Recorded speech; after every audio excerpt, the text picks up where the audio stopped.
Just 3 weeks after an emergency meeting with Liberal MPs, Justin Trudeau is about to face his party yet again.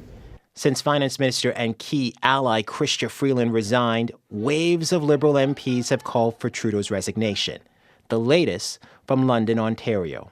The continued leadership of Prime Minister Trudeau is just not tenable in light, in particular, of what's happened with Ms. Freeland. I've taken the decision to call for him outright to resign today. Over the holidays, Quebec, Ontario, and Atlantic caucuses signaled they want Trudeau to go. The group represents the majority of Liberal MPs, leaving the Prime Minister with very little support within his own party. Even with that pressure and days before a crucial meeting, Trudeau's future is still unclear. The Prime Minister returned to work on Friday but remained silent and avoided the media, something he has done since Freeland's resignation. Well, actually, I think he's done. With all those MPs that are asking for his departure, I think this is not realistic to think that he could be in charge for the next election. That election is due later this year, but the opposition wants it much sooner, and they're already campaigning. Do I pay my rent or do I buy groceries? So I just want to know what you plan on doing with that. Well, let's start with food.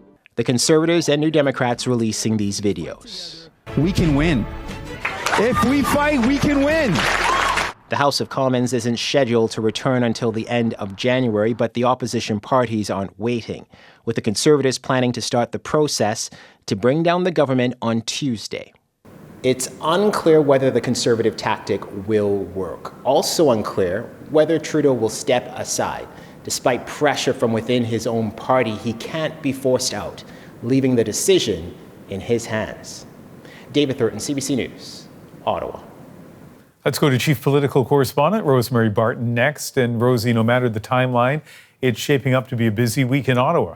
Yeah, it sure is, Ian. As David outlined, the pressure on the Prime Minister has built over the course of these past 3 weeks. Very hard to see at this stage how he could possibly stay on, given the sheer number of members of his own caucus who say that they want him to go.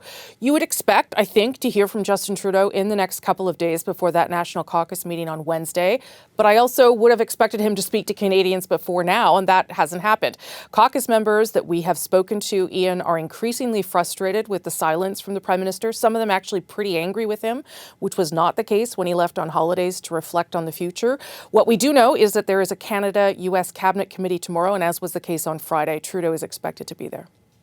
When we find out the Prime Minister's intentions, there are a few different paths forward. Yeah, for sure. If Justin Trudeau were to signal he was going to leave, and again, we don't know that at this stage, would he be prepared to stay on as leader until a new leader is chosen? Canada's never had an interim prime minister. So either way, there are some practical things that would have to happen then. There would likely be a request to the Governor General to prorogue Parliament in order for the Liberal Party to have some sort of leadership race, likely a shorter one, because it'd be hard to make the case that the Liberal Party deserved more time to get their affairs in order.